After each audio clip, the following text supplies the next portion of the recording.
Hey guys, Servo RC here. My 1/10 scale Ruckus has been sitting on my shelf collecting dust for the last few months since I busted the front bumper. I finally bought myself the T-bone raising bumper. So I mounted that and she went out for a run. It was really wet. I believe I fried the ESC.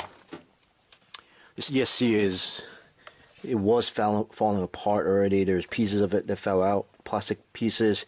The wires were shaved, so I kind of put a bunch of electrical tape, liquid tape, kind of covering it up to insulate it.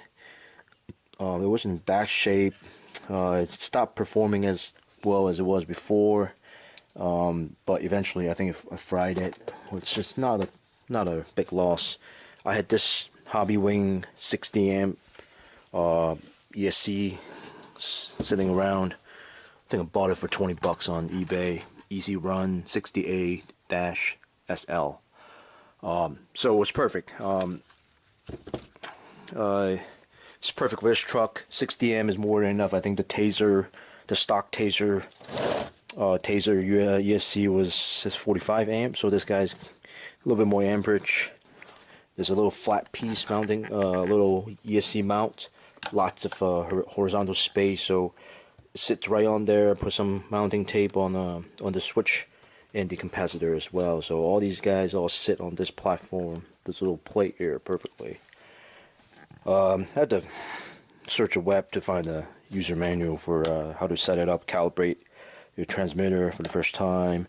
I just did all that. That took a little longer than I expected. You actually have to. I didn't know before. I tried to do it blindly and it didn't work out. You actually have to set your throttle to reverse according to the manual. So I did that, calibrated it.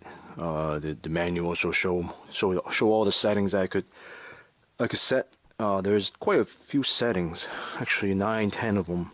It's pretty impressive for a $20 ESC. So I got all that done, and the next video I show see if I actually gain any performance with this new ESC on it. It's still the same stock motor. The front bumper looks great. I love the way it looks. Fits perfectly, just like the rear one that I've had on the truck. These guys are definitely tough. Yeah, this used to be my go-to basher truck, and since I got into the 1/8 scale, I kind of stopped running this guy, and I do miss it. And I think the reason why I kind of haven't gone back to this is it appeared to be slower than how I remember, so it probably has something to do with the ESC that was going out. Yeah, I love this truck. This truck is definitely very durable, and haven't really had to do any maintenance. There are some weak points on this truck, but I think for the price of the truck, it's amazing. I still have the extender, the 25mm extender, so the truck is definitely wider.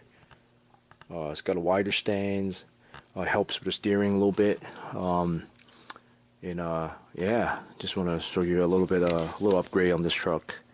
Eventually, I'll go with the RPM servo eliminator. I mean, the steering is very sloppy on this truck, and even though it's a basher truck, eventually I do want to go with that. Just a note: if you do end up getting this ESC for your ESC truck, the wires are not long enough. So good thing I had. Oh, excuse me. Good thing I had some wire extenders, so I had to run that. It didn't reach. The plug ended up being like right here, was just a little bit short. So I got a good thing I had some extenders laying around, so I got that all wired up. And yeah, I've been looking for some shock upgrades. Plastic shocks are fine. It actually doesn't really leak that much. It's actually decent. But no, I haven't really want to add some bling to this truck. But yeah, so stay tuned for running video of this guy.